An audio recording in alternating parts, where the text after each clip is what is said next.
think because you saw Trump go to that rally, the first rally in something like 5 months, to talk about specifically affordability, and then JD Vance hot on his heels to do the same, it's clearly something that Republicans can see in the polls has cause to be worried about. Kate Ferguson from The Sun on Sunday, Mikey Smith from The Mirror, and a very good evening evening where we are, to Lara Spirit, the Washington correspondent for The Times, who's going to be joining us to just look ahead to the Donald Trump experience, well, the latest Donald Trump experience, but he's going to be telling about great things to come, the great things that have been done under the Trump administration in this stage in his second term. We'll see what he says, but one or two safe bets can be made, can't they? It's going to be about the triumph of the American economy. It'll be about, no doubt, the triumph of the tariffs that he's introduced, and about his being able to control the cost of living, and all of which are interesting because all of those things are heavily disputed, but not that will stop the president making some pretty extravagant claims, Kate. Yes, I think it's all going to be about his big, beautiful year, what was, and probably the big, beautiful year to come. So I suspect it'll be a big top-thumping speech hailing his own success. I mean, Trump is a man who is not shy of hailing his own successes. No, he's not. Lara Spirit on the line now from Washington. Hello to you, Lara. Hi, John. I think we're reaching a bit of a consensus so far that we should not expect President Trump to hide his light under a bushel when it comes to economic achievement. What are you looking forward to? Yes, so we had an intervention from JD Vance, the vice president, yesterday. He gave a big speech on affordability in Pennsylvania, of course, a key swing state where he said that the crisis of affordability was real, but he obviously put the blame squarely at President Biden's door. He is making the case that actually we're going to see a lot of benefits coming in the new year and into the next year in terms of tax cuts. And of course, President Trump himself has dangled the possibility of direct cash injections for struggling voters. So I think you'll hear quite a bit about that. You'll hear probably from President Trump in terms of the economy on some of those things we've heard before, falling gas prices, for example. They also tie their deportation efforts to what will, in their view, mean that more Americans could buy homes, for example. So I think you'll likely hear stuff on the economy. Trump before, it's been quite difficult sometimes to keep on message on the economy. He's referred numerous times to affordability as a hoax, a Democrat con job. And I think one of the reasons why you saw JD Vance dispatched to quite a similar area, actually, is where Trump did a rally just a week or so ago, was because Vance is known for being pretty on message, particularly on these questions on the economy. And I think yesterday really landed what the Republicans want voters to hear at a time when Democrats are making inroads on this question of the economy. But I guess it's true. I want to bring in Casey and Mike, Lara, but I guess it's also true that this is a speech that's needed now by the president. Yeah, that we're heading into Christmas, so do a kind of roundup speech, sure. But there's pressure there. The president's ratings in the polls have had a pretty marked slide on various measures of his achievement and performance in the office of president, on the economy included. I mean, the affordability hoax. Well, a lot of people in America don't quite see it as an affordability hoax. They see it as an affordability problem. They don't believe that it's all good news. Maybe they think it's worse than, on some measures, than objectively you could say that it is. But in politics, the perception is very, very important.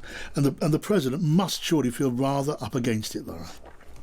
Yeah, I mean, look, we've had a slate of election victories for the Democrats in recent months. We had those governor contests, which the Democrats clinched in New Jersey and also Virginia. But last week, for example, we had a Miami victory for the Democrats in the mayoral contest, the first time a Democrat will hold that position in 28 years. So they are making some really significant gains here. And you do, when you look at the polls, see that voters do struggle very much with affordability, even in circumstances where, inflation is not spiraling. But you do certainly have, grocery prices climbing by something like 49% since 2020, for example. And last week I spent a few days in Pennsylvania, in areas around the Lehigh Valley, so similar to where JD Vance was speaking yesterday, for example. And I was talking particularly to young and Hispanic voters, those voters that helped form that new coalition that drove Trump to his second term in the White House, who are really struggling with rising prices, particularly grocery prices. And polling does bear this out, that voters are very much struggling with the cost of living at the moment, and particularly among those newer voters, those swing voters that came to his camp in the recent election. That is something that they're growing increasingly dissatisfied with the Trump. Yeah, it was an American strategist who famously coined that expression when he was asked, look, what are elections really all about? He said it's the economy stupid, and that has endured as an immortal phrase. Mikey, Kate, what are you thinking? Oh, yeah, I was thinking two things. First of all, that I guess it's when does the issue become Trump's to own? So he's done this big offensive, him and Vance, where he's laying the blame for basically everything at Biden's door, really stridently. But he's also come in and sort of said, I can kind of power through and make changes, being this kind of big, charismatic president. And I guess, Lara, I'm interested in your opinion. Like, do you think now we've come to the point in the election cycle where he owns it, but previously it was kind of like okay and would sell to voters that it was still Biden's fault? Have we reached a turning point on that? I think that's a really good question. I think it is quite hard to say, but it looks like, given these recent victories, it's something that they're definitely worried about. And I think because you saw Trump go to that rally, the first rally in something like 5 months, to talk about specifically affordability, and then JD Vance hot on his heels to do the same, it's clearly something that Republicans can see in the polls has cause to be worried about. It is harder. I mean, Trump asked by Politico in a recent interview, for example, how he would rate his management of the economy. And I can't remember how many pluses he gave Kate, but there were quite a few. It was A++. I actually literally can't remember. And JD Vance yesterday said be A+++. So also a very effusive rating for the current administration's management of the economy. I think one of the things that they are trying to get across to voters, and this is something you heard JD Vance say multiple times yesterday, he said Rome wasn't built in a day.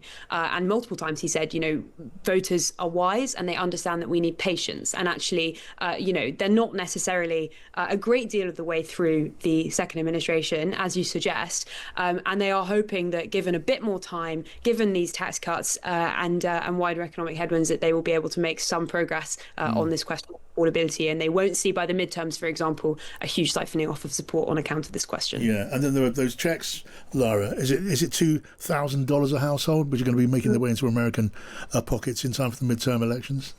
Yeah, and I mean also, these there's a multi-billion package of aid for farmers, for example, another kind of big boon that the Trump administration wants to talk about. So they are going some way to saying, actually, we are providing more support to voters at the moment. Of course, you do have some Republicans in Congress who are saying, actually, that might not be enough. And basically, at the end of the day, if voters don't feel like they are getting any more comfortable on account of this administration, then they will punish us at the ballot box. And I think particularly in swing states, you're seeing some concern about that question. Okay. I do wonder how much of this smells a little bit like desperation in the air for really the first time, because he did this rally last week, which hilariously took place in a function room at a casino, where he was going to talk about affordability, and obviously went violently off message and started declaring it a hoax and all this. And then since then, you've had the White House suggesting that people should be buying their children fewer dolls this Christmas because that's the patriotic thing to do, when so that he can do all of his tariffs. And I wonder, Lara, I don't know if you know how recently this address to the nation has been arranged. I suspect probably quite recently, because for many reasons, not least of which is it's going to interrupt the final of Survivor on CBS tonight, which is like a 3-hour-long thing, which is still popular. And I think if they were planning it much ahead of time, they would have probably avoided that time slot. Lara? I can't say for certain. I'm afraid. But certainly, I mean, Trump is rarely averse to last-minute appearances in front of the media. He's incredibly comfortable. And if he felt that he wanted to say something at this point, I'm sure he could have just arranged it hastily. It feels like, I mean, listening to Caroline Leavitt, the White House press secretary, saying that she'd been talking to him ahead of this and that he wanted to talk both about his achievements, but also about what we might see in the new year. It feels certainly like something they're putting a lot of work into ahead of this evening. Oh, yeah.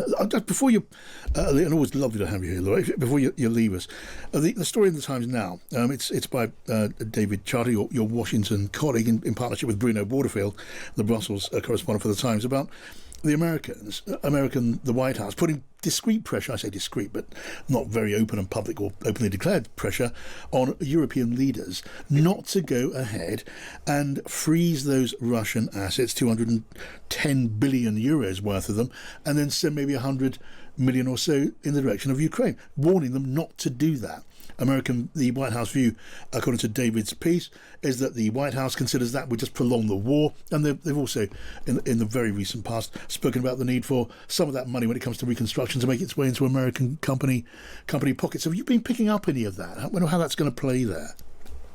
Well, it's really interesting and obviously comes at something of a crucial time for this question of peace in Ukraine. We know that Zelensky is going to ask EU leaders personally tomorrow to use those frozen Russian assets to support the country's war efforts. So this intervention, as you say, revealed by my colleague David Charter and also Bruno, is a really important one and shows that Washington has been privately placing some pressure.